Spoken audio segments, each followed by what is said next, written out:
જય માતાજી દોસ્તો, પેલા વિડીયોના સ્ટાર્ટઅપમાં જ કહી દઉં છું કે તમારી આજુબાજુમાં જો કોઈ મૂર્ખાઓ આવા કે તમારા સંબંધીઓમાં કોઈ હોય તો એને આ લિંક શેર કરી દેજો વિડીયોની. આજે સવારે અમારી ઘરે એક મહેમાન બેસવા આવ્યા અને વાતચીત દરમિયાન વાતમાં એક એવી વાત કરી, આ સમાજનું દૂષણ છે બરાબર. એણે એવું કીધું કે પહેલા માળે અમારે એક રહે છે, એના 3 બાપ દીકરો 3 છે, 2 દીકરાઓ ને એક એના પપ્પા, 3 અત્યારે નિષ્ફળ છે. આ મંદિરના લીધે અત્યારે કોઈ એની પાસે કામ ધંધો નથી. અને એનો નાનો છોકરો જે છે એ 1 વર્ષ પહેલાં એક છોકરીને ભગાડીને લઈ આવ્યો છે, 1 વર્ષથી અહીંયા જ છે એમ. અને એને આવા સમયમાં ધામધૂમથી લગ્ન કરવા છે અને એણે વ્યાજે પૈસા લઈને લગ્ન કર્યા હોતે, વિચારો.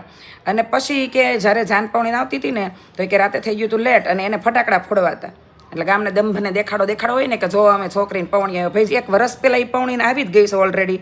એના મમ્મી પપ્પાએ સમાધાન નથી કર્યું. મને એમ થાય આવી છોકરીને જરીએ મનમાં એમ નહીં થતું હોય કે જે મેં લગ્ન કર્યા છે આ દેખાડા માટે, એમાં મારા મમ્મી પપ્પાની સંમતિ નથી અને આશીર્વાદે નથી, તો આ દંભ દેખાડાની અંદર મને આમાં શું ફાયદો છે?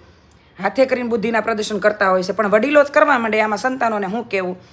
પણ અમારા એ રિલેટિવ કહે કે મારો એ દોસ્તાર થાય અને કે એને ફટાકડા ફોડવા હતા ને તો કે મને એમ કીધું કે જાતો હોય કે દુકાન ખોલાવશે એવું લાગે ને તો. અને કે 20 મિનિટ કે રસ્તામાં કે એની ગાડી ખોટી થઈ અને કે અમે રાતે કે દુકાન ખોલાવીને પછી ફટાકડા લીધા. બરાબર, સાંભળજો આ કેવી મૂર્ખતાની વાત છે. અને પછી કે એણે વ્યાજે પૈસા ગોતીને આવા લગ્ન કર્યા. પછી થોડાક દિવસ શાંતિ કે એના પપ્પા નીચે કે પાર્કિંગમાં બેઠા બેઠા રોતા હતા કે અમારા પાસે કાંઈ ધંધો નથી ને આમ કે તેમ. ક્યારેક મને વિચાર આવે કે આવા લોકોની પાસે વ્યાજે પૈસા, ઉછીના પૈસા મળી જાય. ઉછીના પૈસા અથવા તો મોટું વ્યાજ ત્યારે જ તમારે લેવું ને ભરવું જ્યારે તમારી ઘરે એવું કોઈ દવાખાનું હોય કે જ્યારે તમારે એ વસ્તુ જરૂરી હોય. બરાબર, આ સમયમાં એવા લગ્ન જરૂરી જ નથી. મારું પહેલેથી જ માનવું એવું છે, કોઈ એમ કે તમે તમારા સંતાનોનું કરશો તો હું ગજાબારનો ખર્ચો નહીં કરું, કોકના ડેસ્ટિનેશન મેરેજ જોઈને હું કોઈ દિવસ એ વસ્તુને નહીં અનુસરું. બરાબર, પસેડી એવડી હોઈડ કરે આપણા ગૌઢિયા કે, અને કોઈના મેલ જોઈને આપણે આપણા ઝૂંપડા ન બાળી નખાય.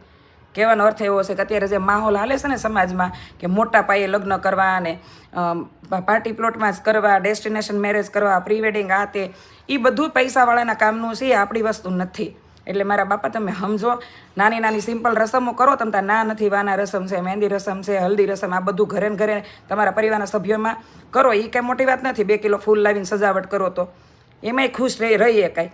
પણ આવી બધી વસ્તુ ન કરો કે જેમાં લાખોના ખર્ચા થઈ જાય અને એ વ્યાજે પૈસા ગોતીને. તમને જો કોઈને મારો આ મેસેજ ઉતરતો હોય ગળે તો તમે તમારા મંતવ્ય ચોક્કસથી જણાવજો કે સમાજમાં બીજા કયા પ્રકારના દૂષણો છે એ પણ લખજો.